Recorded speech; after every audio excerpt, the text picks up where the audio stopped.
भगवते वासुदेवाय ओम नमो भगवते वासुदेवाय ओम नमो भगवते वासुदेवाय ओम नमो भगवते वासुदेवाय ओम नमो भगवते वासुदेवाय। श्रीमद् भागवत महापुराण 10 प्रकार की सृष्टि का वर्णन। विदुर जी ने कहा, मुनिवर, भगवान नारायण के अंतर्गत हो जाने पर अंतर्ध्यान हो जाने पर संपूर्ण लोकों के पितामह ब्रह्मा जी ने अपने देह और मन से कितने प्रकार की सृष्टि की।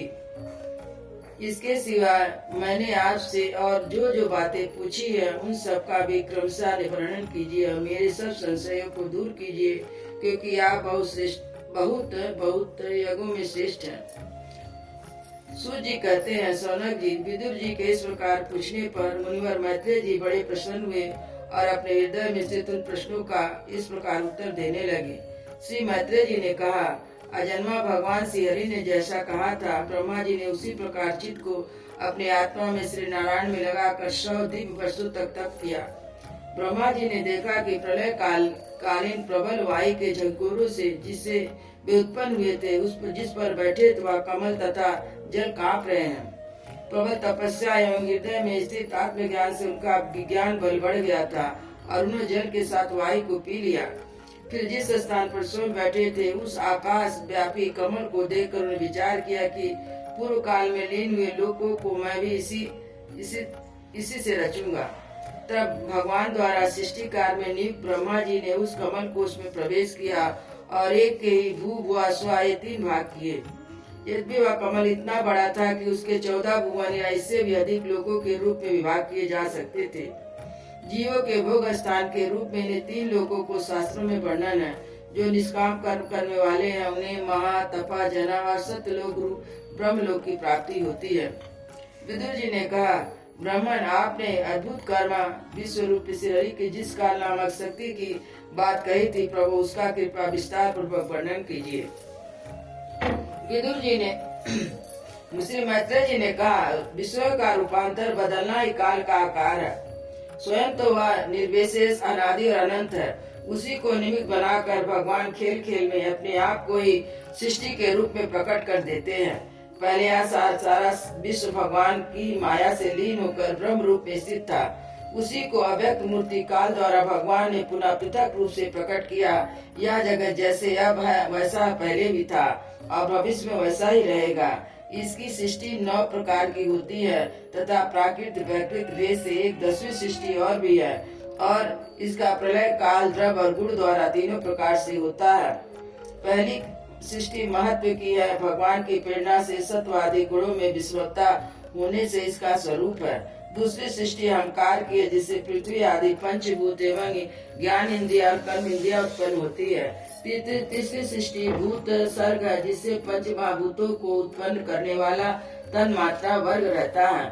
चौथी सृष्टि इंद्रियों की है, यह ज्ञान और क्रिया शक्ति संपन्न होती है। 5वीं सृष्टि सात्विक अहंकार से उत्पन्न इंद्रिया अधिष्ठाता देवताओं की है। मन की भी इसी सृष्टि के अंतर्गत है। छठी सृष्टि अविद्या की है, जिसमें तामिस, अंधस, तामिस, तम, मोह और महामोह 5 गांठें हैं। ये जीवों की बुद्धि का आवरण और विक्षेप करने वाली है। ये 6 अपकाश सृष्टियाँ हैं। ये वैकृत सृष्टियों का भी विवरण सुनो। जो भगवान अपना चिंतन करने वाले के समस्त दुखों को हल लेते हैं, यह सारी लीला उन्हीं श्री हरि की है। वे ही ब्रह्मा के रूप में रजोगुण को स्वीकार करके जगत की रचना करते हैं। 6 प्रकार की प्राकृतिक सृष्टियों के बाद 7वां प्रधान वैकृत सृष्टि इन 6 प्रकार के स्थावर वृक्षों की होती है। वनस्पति, औषधि, लता, तक्षार, विरुद्ध और ध्रुम, इनका संचार नीचे जड़ से ऊपर की ओर होता है। इसमें प्राय ज्ञान शक्ति प्रकट नहीं होती। ये भीतर ही भीतर केवल स्पर्श का अनुभव करते और इनमें से प्रत्येक में कोई विशेष गुण रहता है।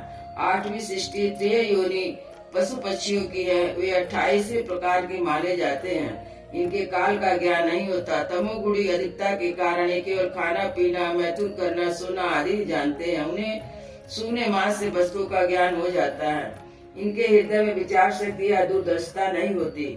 साधु श्रेष्ठ इन त्रियकों में गौ, बकरा, भैंसा, कृष्ण, मृग, सुअर, नीलगाय, रूरू नामक मृग, भेड़, ऊंट ये दो खुरों वाले पशु कहलाते हैं। गधा, घोड़ा, खच्चर, गौर मृग, सरप, चमेली एक खुर वाले हैं। अब 5 नख वाले पशु पक्षियों के नाम सुनिए। कुत्ता, गीदड़, भेड़िया, बाघ, बिलाव, खरगोश, शाही, सिंह, बंदर, हाथी, कछुआ, गुह, मगर आदि पशु। कंक, गिद्ध, बटोर, बाज, भास, बगुले, मोर, हंस, सारस, चकवा, कौआ, उल्लू आदि उड़ने वाले जीव सभी कहलाते हैं। विदुर जी, नवीन सृष्टि मनुष्यों की है। एक प्रकार की है कि इसमें आहार का प्रवाह मुंह से नीचे की ओर होता है। मनुष्य रजोगुण प्रधान, कर्म परायण और दुख रूप विषय को कोई में ही सुख मानने वाला होते हैं। स्थावर, पशु, पक्षी और मनुष्य तीनों प्रकार की सृष्टियाँ आगे कहा जाने वाला देव स्वर्ग वैकृत सृष्टि है तथा महत्वादी रूप है कारिक देव स्वर्ग है। इसकी गणना पहले प्राकृतिक सृष्टि से की जा चुकी है। इसके अतिरिक्त सनत कुमार आदि ऋषियों का जो कौमार सर्ग है वह प्रकृत वैकृत दोनों प्रकार का है। देवता, पितर, असुर, गंधर्व, अप्सरा, यक्ष, राक्षस, सिद्ध, चारणगर, विद्याधर, भूत, प्रेत, पिशाच, किन्नर, की पुरुष, अश्वमुख आदि वेद में देव सृष्टि 8 प्रकार की है। विदुर जी, इस प्रकार जगत कर्ता श्री ब्रह्मा जी की रची हुई यह 10 प्रकार की सृष्टि मैंने तुमसे कही। अब आगे मैं वंश और मनवंतरों का वर्णन करूंगा। इस प्रकार सृष्टि करने वाले सत्य संकल्प भगवान हरि ही ब्रह्मा के रूप से प्रत्येक कल के आदि में रजोगुण से व्याप्त होकर स्वयं जगत के रूप में अपनी रचना करते हैं। वृंदावन बिहारी लाल की जय। अयोध्या से राम लला की जय। सतगुरु महाराज की जय।